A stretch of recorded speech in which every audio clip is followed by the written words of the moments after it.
Hello and welcome to this brand new series where I draw and walk you through my art process. I have been getting a lot of art related videos on my feed lately and actually learned a lot of helpful tips from them, so I hope that sharing my art process will help or inspire someone out there as well.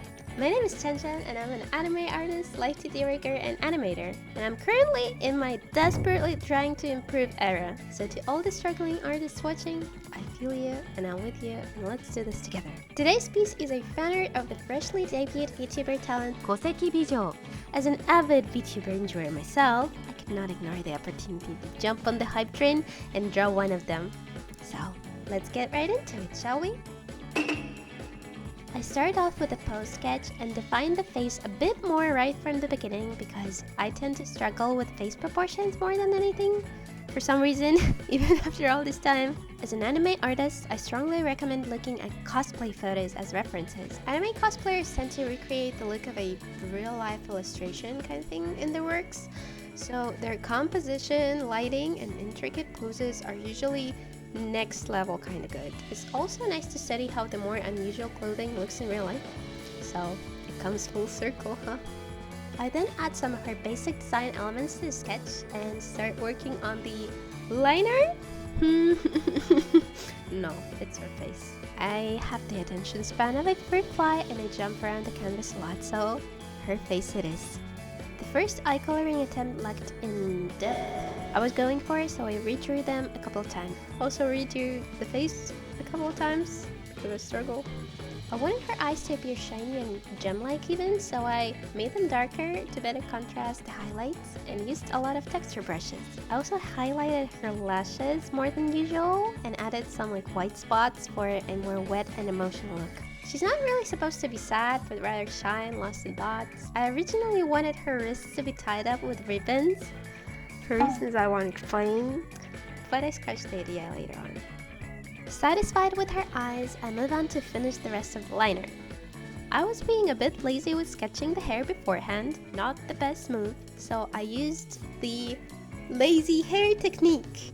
Basically, I put some guidelines to know where the direction of the hair is going and what shape it should be. Then on the same layer, go over the lines that I particularly like and build more strands intertwining with them. Then clean up the excess and repeat the same process about 300 more times until it turns from whatever this is to a nice rich chunk of hair. Repeat on the other side and boom! Done! It's not the best method as it's easy to mess up the directions of hair strands, but it does work, and at this point I was still thinking it will be a quick piece, but then I got too invested and ended up spending 10 hours on it. Jeez. After some more sketching, lining, and base coloring, which took forever, it's finally time to shade. As you can notice, the base colors I used are a bit darkened, and that's because I wanted to put emphasis on the light source coming from above. After some indecisiveness, a lot of it, I started off with shading the long hair part. My way of shading hair is a bit meticulous as I quickly place strokes to create highlights and shadows, but I like it because it makes the hair look super silky and smooth and adds a sense of detail to it. Also, just look at how satisfying it appears on time lapses. It's like one of these oddly satisfying videos that you can watch forever.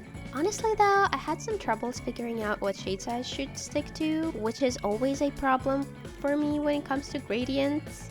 I wasn't really happy with the results so far, so I tried shading it in grayscale first and then added color, which seemed to work pretty well. 3 hours later, phew, the bigger chunk of hair is finished. Or is it? Anyways, I am exhausted from hair at this point and want to start shading the rest. My favorite system at the moment is painting the layer that's right below the liner layer, whatever that might be, then fusing it with liner and doing some extra rendering right on top, and then repeating the process until it's all fused together. I do this separately for different groups of elements for convenience later on. For example, in this case I colored bangs and top hair, lower large chunk of hair, face, body and outfit, and back hair in this manner separately. which also means I had the line art separated for them as well. I forgot to mention that. Overall, I believe I'm just not the best at dynamic line art that would look good as it is, so I make up for it by painting on top of it as well to kind of blend the picture together. On shading, I try to keep in mind the light source, material texture, and all these other important things, but I mostly color intuitively and zone out during the process. The top hair part with the bangs ended up being one of my favorite to color because Bijou has these really cool rainbow highlights there, and I had a lot of fun experimenting on how to achieve a similar look in my own style. After a while, I fused the whole thing into one single layer and start rendering more, mostly doing cleanup, sometimes relining parts to make them crisp and clean, adding additional shadows, and so on and so on. This part feels incredibly rewarding because most of the work is already done and you can finally see the picture coming together. It is so exciting! I ended up reworking the hair a bit again, and I have to confess I'm still not completely satisfied with it. I think I could have done a better job, but that's a lot of hair. I just thought if I spend more time on it, the whole picture might end up in a fanart graveyard folder, and I am actively trying to avoid abandoning projects due to perfectionism, so it's fine. At this stage, I also play around with the curve tool and overlays to make the colors pop more. The art was intended to go with a dark, simple background with a reflective surface or something and some gems, so I finished it pretty quickly. More finishing touches to blend it all together because it's never enough. It is never truly enough. And finally, here is the artwork! Patch, patch, patch, patch, patch. I hope you enjoyed the video. Please leave a comment if you have any questions and subscribe if you look forward to more art-related videos. You can also find more of my art on Twitter at @chinchen_art. Thank you so much for watching, and I'll see you next time.